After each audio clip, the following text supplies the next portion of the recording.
you and McEnroe have very similar careers. In that, by age of 24, you won 7 majors. Right. And if you look at what Sampra's doing now, you actually were with him in terms of age. Like, what he's won 12 now. You kind of lost interest. I mean, what happened there in '88? I mean, 89, you still play good tennis. You still took quarters, Wimbledon, and everything. Right. What happened? Well, I think first of all, I turned pro when I was 16. So, and I was 25, 26 when I really sort of quit. I feel, and so that's 10 years, which is quite a long professional career. I think when tennis is quite a rough sport because you're always by yourself. But also in '88, I started working out really hard in '87, mainly because I didn't feel like I reached my potential before that.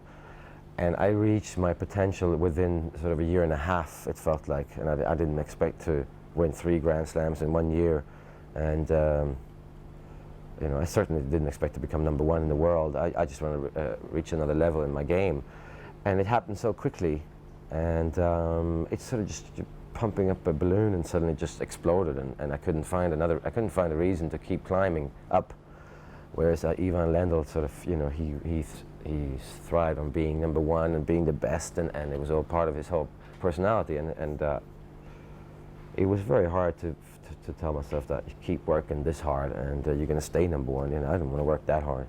So something about Swedish players really. Borg, obviously very similar. What is it about? Is it Swedish mentality? I mean, like, it's not life, it's not death, and it's a sport. I think so. I think the reason why Sweden had a lot of good tennis players, or have a lot of good tennis players, the mentality, Swedish mentality, is very laid back, and we're very stable, I think, mentally, and I think you need to be that if you're an individual athlete. But it also, at the end, you don't have you don't feel that it's that important to be famous or to be the best or whatever. So once you get there, I think it's great. It was great, but it's not life and death. And if you lose that, you're not going to stay number 1 either. So it has to be a matter of life and death. Otherwise, you're not going to stay there.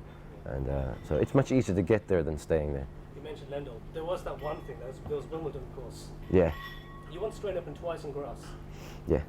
What's the difference with Wimbledon? I mean, you didn't pass the quarters there. Although you did bump the cash twice, I know that's a good reason for not getting past quarters. Exactly, yeah. But what was it about grass? There was nothing about grass really. I liked playing on grass, and like you said, in Australia, it was nice. I felt that in Wimbledon, it was more museum-like. There were members that had the privileges that players didn't have. And it felt like we were sort of borrowing the grounds for 2 weeks, and well, you can't go there. You're not a member. Well, I'm playing in the tournament and I'm seeded 1. What's going on here? And it felt like the tournament was not for the players, and not for the people. It was for the members, and it felt like a tournament in somebody's backyard, and it was great. It was maybe the most exciting 2 weeks of the whole year was Wimbledon. But there was something when you got on the center court. It was very hard for me to get into the match and sort of show emotion or feel the emotion. You sort of, the clapping second serves when you hit a decent second serve and the guy misses a return. They clap. I'm like, oh, that's a bad second serve. The guy shanked the return. What are you clapping for? And to me, just didn't seem real, really. Swedish players have kind of had a reputation of being very serious. Is that a fair comment, would you say? I think we have a serious approach to life in general. I think it's laid back, and I think we got a good idea of what we want to do in life, and we have our highs and lows, but we can deal with our highs in a good way, and we deal with our lows in a good way. And we don't show it, I think, on the outside, but we feel a lot of emotion on the inside. But we're secure people. I think it comes from the political, situation in Sweden. It's a socialistic country, and it's a very safe place, and you do a lot of sports, and you learn how to deal with team members, and you play by yourself, and it's just, you grow up very quickly in Sweden, so not much worries, Swedish people. You live in Greenwich, Connecticut, right? Yes. Does Lendl still live there? That town wasn't big enough for 2 of us. No, he moved away about 5-6 years ago. to north of Connecticut. Did you see much of him then? Or did you like I didn't. No, I didn't. We practiced a couple of times, and we were a little different, I think. I always thought there was some mutual respect though with you two. I mean, like he hated McEnroe, simple as that. He hated Yeah. like Connors, but I always thought when you guys played, I mean, he even behaved himself better. I thought when he played you. I felt that too. I felt that too, and I have to say I think that McEnroe too behaved better when he was playing against me or Bjorn Borg, for example. And I think it has to do with that same mentality that it's not a matter of is it you better than me? Am I better than you? It's more a matter of, well, I'm a tennis player. My tennis better than your tennis. I'm not better as a person, whereas maybe McEnroe or Connors, there's more personality involved or personality clashes. And I just thought that they respected the Swedish players maybe in a different way. And yeah, certainly with Ivan, we weren't friends in that way, but I think all players admired and respected Ivan maybe the most of everybody. Probably, yeah. Sure. But my one of the memories of Sampras first coming up was '89 when he beat you in the first round. Did you know then that it was something special? I mean, were you aware of Sampras at the time? You know, I didn't, and I did. I remember coming to the press conference afterwards, and the American press was obviously all up in flames, and you know, this is our big new player and whatever. And I remember the match, and I remember the press conference, and I said, yeah, he's great for 10 seconds or half a minute, and then he's not great, and then he's great again, and then I'm wondering, what is he doing? What is he giving me games, or is he, you know, intentionally? And I think he was the first player to sort of play a modern way of tennis, which was sort of more hit and miss than I was used to. And as somebody who works the point and works every point, and somebody who 15-30, that point is really important to me because it's a momentum change. I couldn't really respect the way he was playing, because he would have 2 break points and he'll have 4 points and four shots in the fence, and you know, what are you doing? Again, 15-40 for me, suddenly he hits 4 aces, and then wow, this guy's got some guts. So I realized he was really good. I didn't think he had the mental edge to become the best player in the world and the best player ever to play the game of tennis. It took him a while anyway. It did take him a while, yeah. The Wilander of 1988, could he beat Sampras today? On a, say, a hard court or a clay court? Clay court, yes. How about hard court? Well, I say that if Sampras played his best, no chance.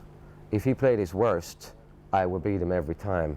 My worst was very close to my best, whereas Sampras' worst is very far away from his best. And I think that's not just him. I think that's the way the game's heading, or that's the way the game is today. Guys, when they play well, it's sort of just, you know, they hit winners all over the place. They can hit a winner from anywhere on the court, but they can also miss anything.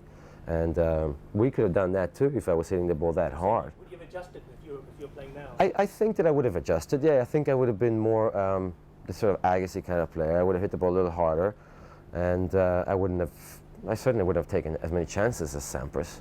But, you know, it's very hard to, I think McEnroe at his best and Sampras at his best would have had a close match.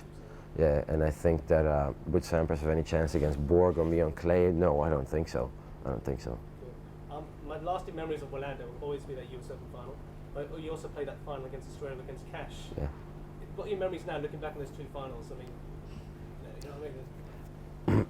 Which one actually stands out more for you? I mean, probably a silly question, but you know, great highlights in your career. Yeah, I think that the it was very, you know, for my career could sort of be summed up in those 2 matches. I think it didn't start with the Australian Open final against Cash, but that's when things turned around, and it was. I was in 2 finals, I was in 3 finals in '87 actually, in 3 big tournaments, in the French and the US Open and the Masters, and I lost to Lendl in all 3. And it was very close every time, but I just didn't feel like I had the edge. And then against Cash in Australian Open, I was just lucky, really, to win the match. It was a great match, and I was lucky. Yeah, I was lucky to win it, and it just turned things around. So I think that was more important for my career, although the US Open final against Lendl sort of put the lid on my career a little bit, and some days I wish that didn't happen. I wish I would have lost that match, and maybe then I would have had the fire to keep going and trying hard for another 4 or 5 years, which was my intentions.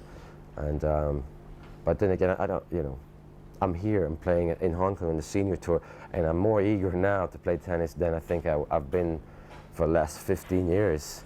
Maybe more eager than in 1988 to play the game of tennis. Then I was only worrying about winning. So, I can't regret it. I remember you saying that you were playing with your next door neighbour if the level was high enough. Exactly, so yeah. This senior tour was actually up perfect for you, isn't it? It's fun, but it's great. It really is, and it happens that we get it happens that I feel the intensity of a big match. It still happens if the crowd's into it, and I'm playing good, and the other guy's playing well. Then we always want to win. And it's 4-all at 30-all, 4-all, 30-all in the third set. It doesn't matter if you're playing in the backyard or if you're playing in front of sort of 25,000 people or 20.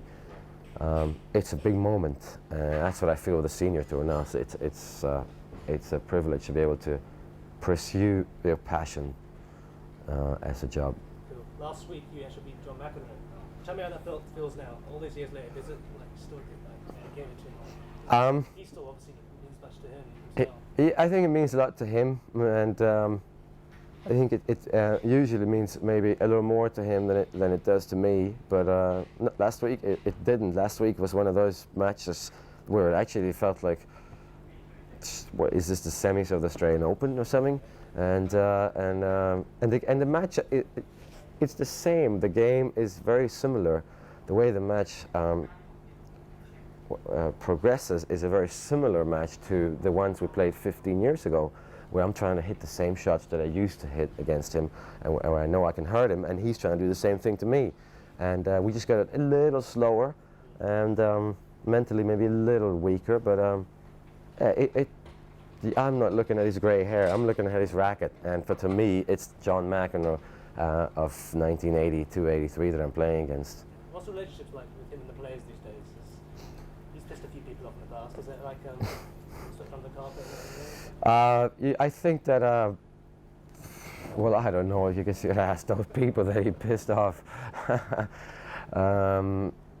For the players, we can excuse him to basically do anything.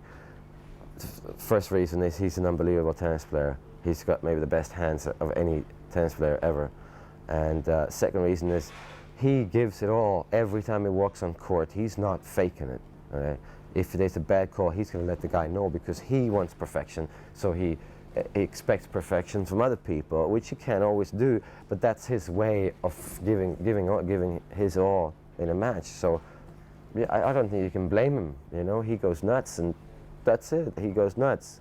He wants to win, and I respect him every day for walking on the tennis court and trying to give it all, and trying to raise the level of the game on the senior tour, which is really what he's done. I don't want to go out and lose to him 6-love, 6-2, which has happened a couple of times on the senior tour. It looks, I'm embarrassed, and it made me work much harder, and it's definitely raised the level. How about Jimmy Connors? Do you enjoy playing these days? Jimmy Connors is the same kind of person. I think Jimmy Connors, we all think he's got disease actually, because he's so competitive at 47 that it's scary.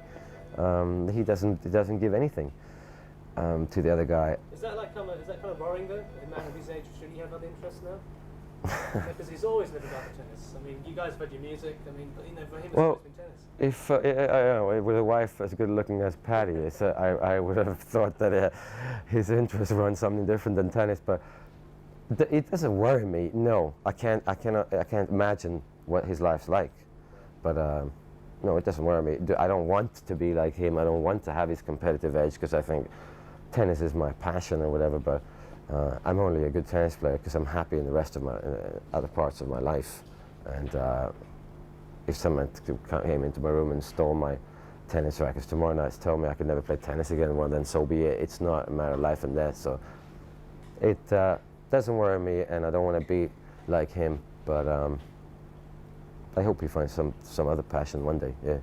Just finishing up on Henri Leconte and Miroslav Michich, you lost to in '89. I think they're the two greatest players who never won Grand Slams. Would you say that? I would agree with that. I think Henri should have won a Grand Slam. He certainly has the game. About 88 then. Yeah, yeah. You know, he could have actually. Is another thing about tennis is he could have actually beaten me in the French Open, and it was a very close match for about 45 minutes. That's a good part and a bad part about tennis is you can go out there and you can kick the other guys behind for 45 minutes, an hour and a half, 2 hours. If you don't keep it up during the whole match, you can't sort of lay back and play even with the guy because you're going to lose. And Henri, I think, wasn't able to put people away at certain times in matches, and I think it's maybe a lack of mental strength in some way, in some manner, a lack of I don't know, of wanting to win, or maybe he got nervous or something. But I think that separates the people that won Grand Slams and the people that should have won Grand Slams. Miroslav Machir, I think, should have won 25 Grand Slams. His back was out, and the same thing though. He got nervous and tight, and the same thing. He should have won Wimbledon in 1988. Actually, he should have beaten Stefan Edberg in the semis, and he was an unbelievable player that we all knew when he was playing well. All the players came to watch him, and you come out of there with a couple of games, or 3 or 4 games, you'd be happy that he didn't sort of double bagel you, because he was so much better than everybody else on those days that he was playing well. Do you watch tennis today?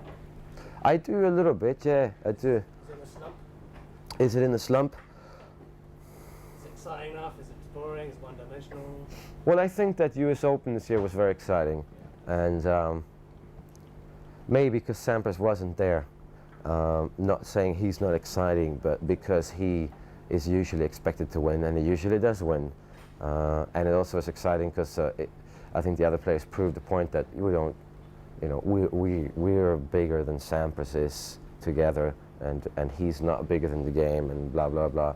And I think Agassi has played an unbelievably large role in bringing the face of tennis sort of back a little bit, and bringing the personality back to tennis. But I'm not sure if there should be a rule change, but it worries me that points are so short, and it does worry me that I nearly prefer to watch women some days than men, and it's not because I like the strokes or their look, even though they're very good looking women these days, tennis players. It's just I like to see the point go on a little longer. I like to see the guy give and take and fight and go into the corners and work the court. And sometimes you watch a men's match and it just doesn't happen. The Swedish players, Larsen and Enquist, they're very good players and they're capable of winning Grand Slams. What's going on there? They just seem to lack that mental edge. I think they do lack a bit of a mental edge, but I also think it's much harder to win a Grand Slam today than it was 10 years ago. There is maybe 30, 40 players that you can lose to in any given round of a Grand Slam. In 1988, I could sort of go through the draw and I could say, well, I'm gonna get to the 4th round, so you know, I can promise you, I can get you player box tickets for the 1st, 2nd round, 3rd round, 4th round. Maybe in the 4th round I might have a problem, but I'm gonna be there, and you can't do that today. So you really have to have an unbelievable 2 weeks to win a Grand Slam, and it's harder to do. I also think that as a Swedish tennis player, once you've proven a point of being a good player, once you've become a top 10 player, the pressure from media and the public is off a little bit.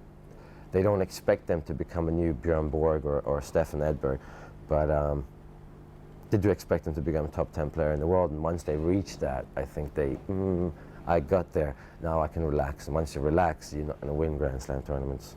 I've asked you about your favourite musicians of all time. 4 top Open era tennis players. I would say Pete Sampras, John McEnroe, Bjorn Borg, and well, I suppose Rod Laver would be in there once he turned professional, yeah. Cool. Just one more thing. Back to music. Prakash, McEnroe, they released a single once. I have. Consider getting with Noah, and you know, with the guys, would you like consider releasing something?